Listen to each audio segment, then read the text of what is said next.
Welcome. My name is Ann Satley, Associate Training Director for Indiana Vocational Rehabilitation. The purpose of today's video is to discuss comprehensive assessment and plan development. While comprehensive assessment is a data page in Aware that needs to be completed, it's really more of a process rather than simply a page to complete. The comprehensive assessment process involves gathering and analyzing information that will be used to help the participant make informed choices and take necessary action to establish an employment goal. The moment you inherit a case as a caseload counselor, you're getting ready to make that individualized plan for employment, or IPE, with the participant. As part of that, you will look through the work that has been done by the intake counselor, including the eligibility and disability priority determinations, medical record reviews, and other materials in the case file. This is the beginning of the comprehensive assessment process. Through this process, you will eventually make an IPE with each participant containing an employment goal and necessary services. The plan you make will be done as a result of the assessment you are doing related to all of these factors. You need to have good reasons as to why you and the participant have chosen the employment goal listed on the IPE.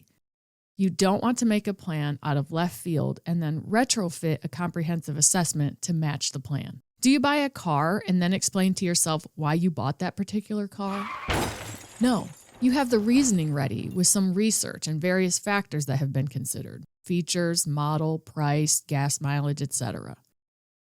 What you're really looking at with the comprehensive assessment process is, well, everything. It does have the name comprehensive. Let's look at it.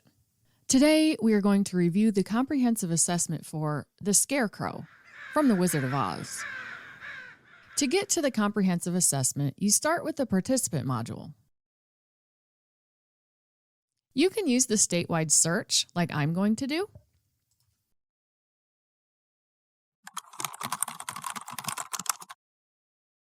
Or if your default layout lists your participants, you would just click on their name. After clicking on the name, the case management page loads. Then click Pages. The Pages data screen has been covered in a previous video. From here, you click Comprehensive Assessment in the middle column. So here we are. Right now, we're going to assume that I have already met with the Scarecrow because I have a completed comprehensive assessment. But much of this can be written ahead of time since it's a summary of medical and other information. The first text box in the comprehensive assessment is going to be the biggest. It asks you to consider all the following: medical factors, if I only had a brain, psychological factors, the vocational history of the participant, the educational history of the participant, and interpersonal factors.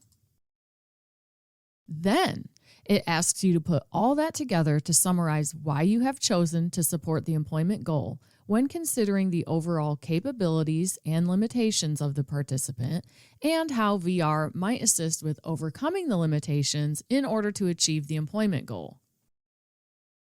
That's the part I've highlighted there. And don't forget, we need to involve the participants in this process. You can write a lot of the comprehensive assessment before you meet them by looking at documentation, but you obviously cannot finish it without having consulted the participant about their goals and intentions. Lots of comprehensive assessments I have reviewed do a good job in summarizing the factors well, but they don't continue on to answer the important question of how this justifies the employment goal and services. Without this information, it can seem like you're just regurgitating information recorded by the intake counselor, and that would be pointless. I won't read the entire comprehensive assessment, but what you will notice is a summary of the condition that made him eligible, with the symptoms and limitations. Then there's a career that he would like to pursue. There's some things required by that career, and some comments about how VR might be able to help him. The second box in the comprehensive assessment asks you to summarize family, social, and other factors. Again, this is not only a summary, but a justification about how this fits with the overall picture of the participant achieving their goals and what VR might be able to do to address any concerns or shortcomings in these areas. The third box is where you will write a justification for each service on the plan. This should be a one-to-one correspondence with the service section of the IPE.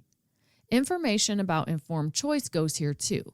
You need to give a brief explanation of how the vendors were chosen. In the fourth box, you are asked to think about considerations for future plans. Here, I have indicated that the Scarecrow needs to consider transportation options and follow up for his concerns with possible untreated ADHD. This is where I also indicate that employment service milestones are on the horizon for a future plan. This would be a good place to describe the steps necessary to achieve the goals if you have a participant that may be using the Career Pathways model. Recall that in Career Pathways, you are instructed to put the ultimate goal on the IPE, and then any intermediate goals can be put in the customized employment box. This section can describe some of these things. Or if there are multiple anticipated intermediate steps, they can be outlined here as well. The fifth box has any additional factors that weren't covered in the other sections.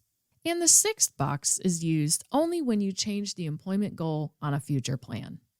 Since your entire first text box was used to justify the original goal, you have to make sure that the justification is redone for a different goal. How do the medical factors relate to these new job duties, and so on? For this reason, the comprehensive assessment is referred to as a living document. All updates should be dated and initialed. Here's a common question.